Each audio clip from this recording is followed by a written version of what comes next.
I lead up a program called DORA at Google Cloud. How many of you have heard of DORA? The little girl with the backpack, you all know her? Yeah. How about the other DORA, the Digital Operational Resilience Act? Do you all know that one? Yeah, yeah. You're not from the US, are you? You know that one, yeah. How about, do we have anyone here that's from Ohio or Indiana? These are two states that I know of that have designated outdoor refreshment areas.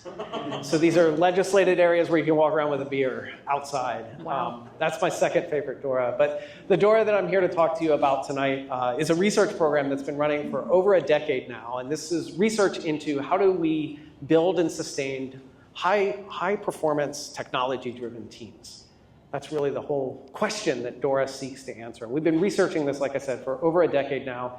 And back in late October or early October, I forget exactly when, we published the 10th annual State of DevOps report. And so I want to share some of our findings from that report with you tonight, including one of the things that we looked into, which was platform engineering.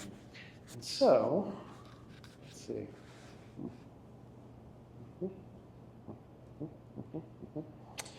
Maybe this is the last, oh, yep, that's the last slide. Let's go back to the beginning. Here we are, right at the beginning. Look, it's the same as the end. Yeah, okay, so the first thing I recommend everyone does is download the report. And for 5 of you that are here tonight and are fast on the draw, there's printed copies of the report on that back table. But there were only 5 copies.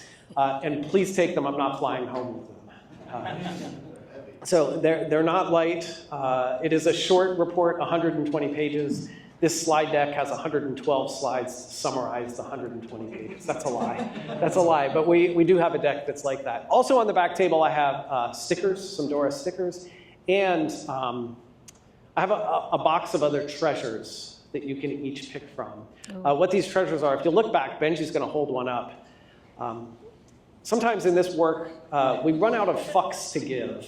And so I've got many, probably 100 fucks back there. If you feel like you're running low on fucks to give, take a couple and put them in your pocket and you'll never run out. So, all right, now that's really all I wanted to say. I brought giveaways and hopefully they're fun. I will take fucks home with me, but no reports. So, all right, so, what is DORA like? What does it mean to build a high-performing technology team, and what does that actually look like? Well, when DORA started out, there was this real problem in the industry. Luckily, we've overcome this problem today.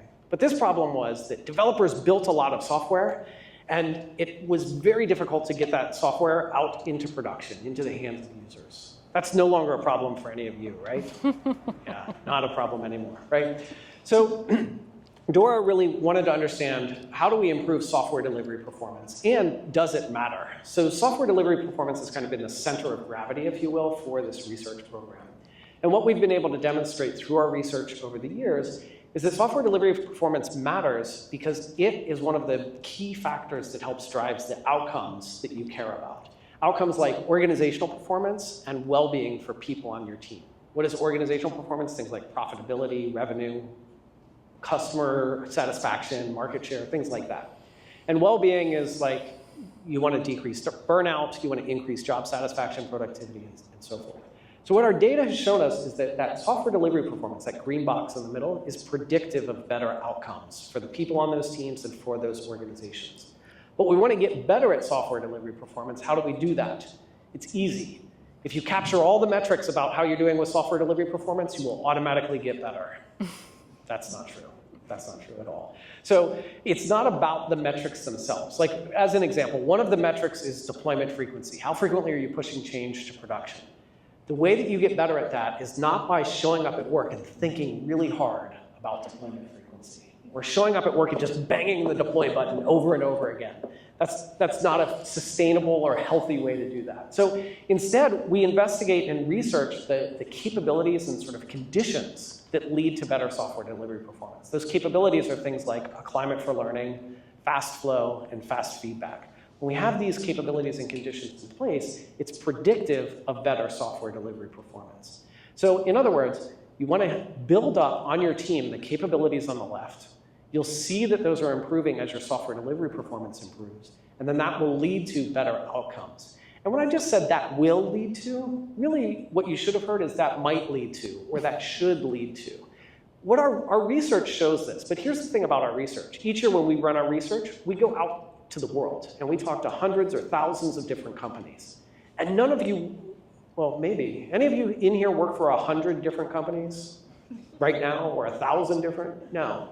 You all work in an organization, maybe some of you in two, but I won't tell.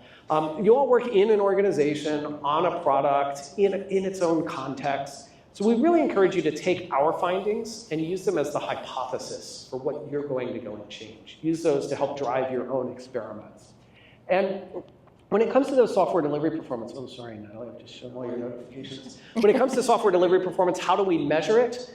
We use these 4 key software delivery performance measures. We look at 2 sort of high-level concepts, throughput and stability. To measure software delivery performance, you want to be fast, you want to be pushing change through your system, but you don't want to break things all the time. So on the throughput side, we ask, how long does it take for code to go from committed into the hands of users? That's your lead time for changes. How frequently are you updating production? That's your deployment frequency. When you update production, how frequently do you have an oh shit moment?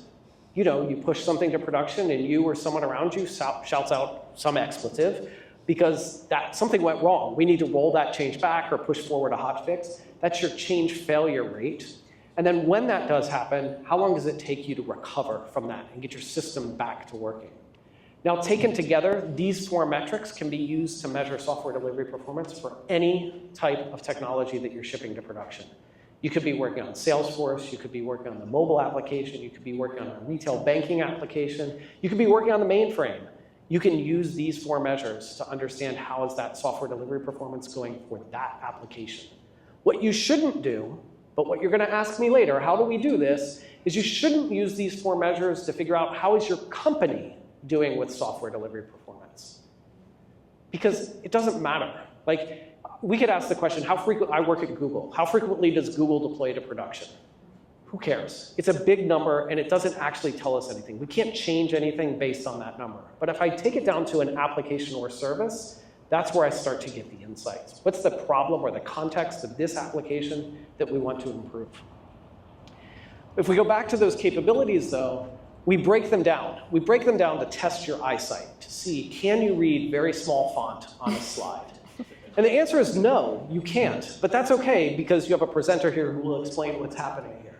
So when we expand out those different conditions, like that climate for learning and so forth, we have specific capabilities that we look into. In the climate for learning, as an example, we have good documentation quality. We look at your culture. Do you have a good, healthy culture within your organization? In fast flow, we have things like your change approval process and continuous delivery. And for fast feedback, things like test automation and continuous integration.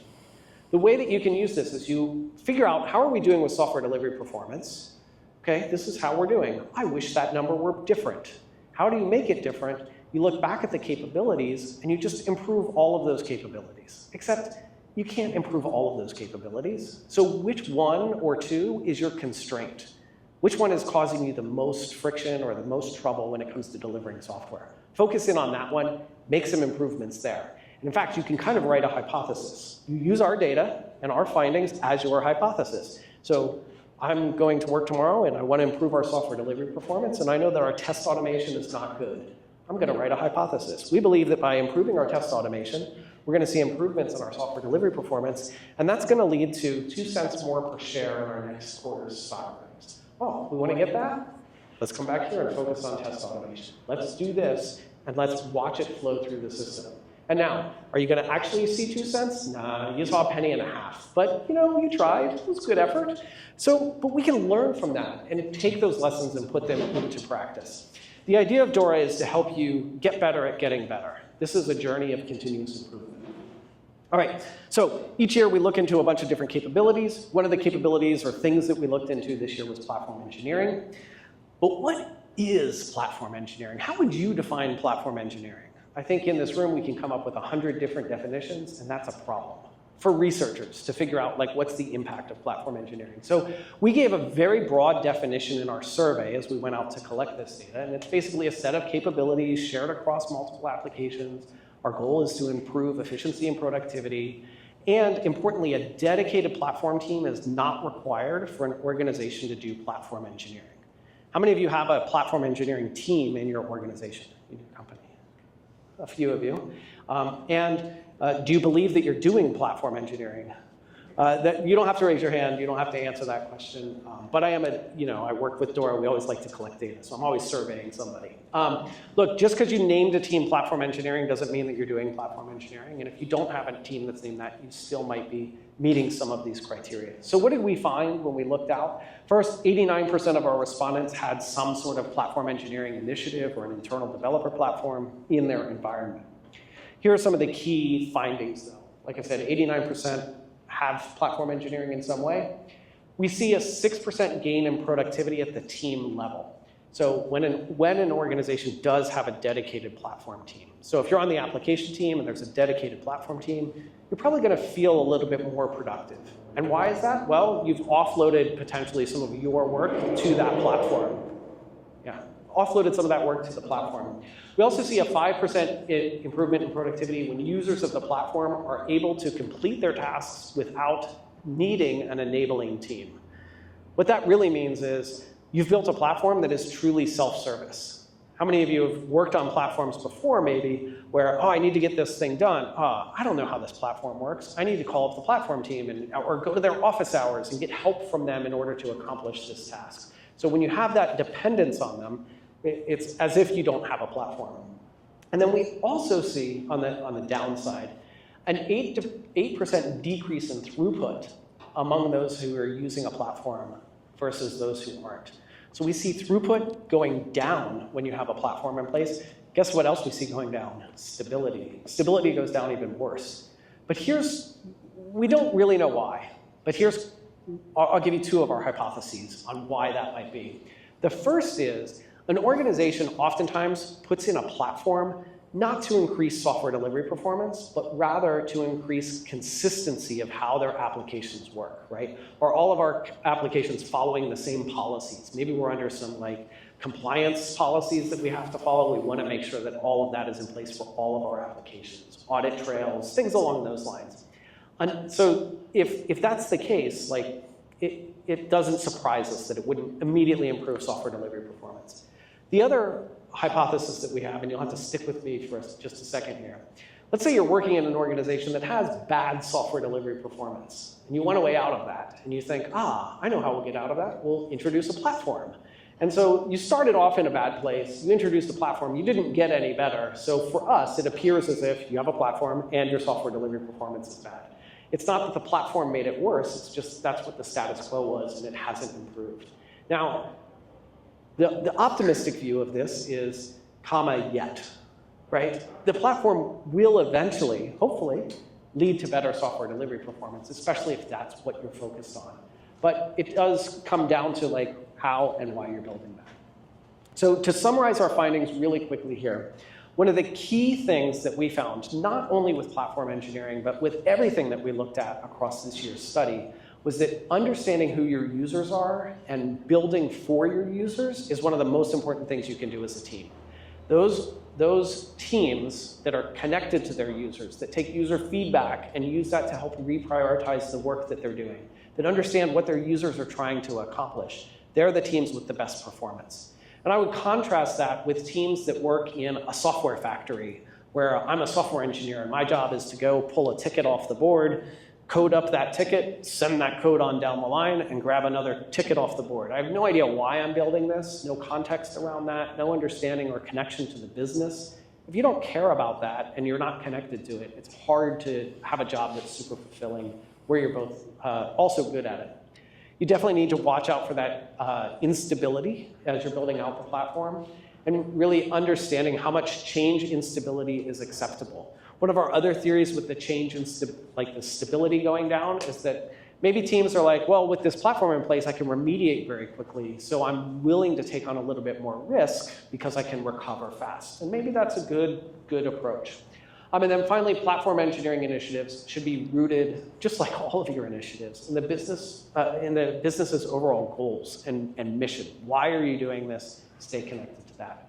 All right, that's our quick summary of the platform engineering findings. If you want to learn more about this and continue this conversation, stick around, because we're going to do just that. But after tonight, I encourage you to join the DORA community, because look, like I said, we go out and we research a bunch of stuff. We report on our findings. But the most interesting thing is how people are putting this into practice. And at DORA.community, you can join that. We've got thousands of practitioners, researchers, and leaders that are taking these findings, putting them to work. We have regular meetings. In fact, tomorrow afternoon, or I guess I'm on the West Coast, tomorrow morning, we have a lean coffee that's all about platform engineering. It starts at 9 a.m., I believe. No, Thursday morning, I don't know, sometime this week. We're all going to get together and talk about platform engineering. So if you join the DORA community, you can come and join us. And with that, I think I'm done, so thank you so much.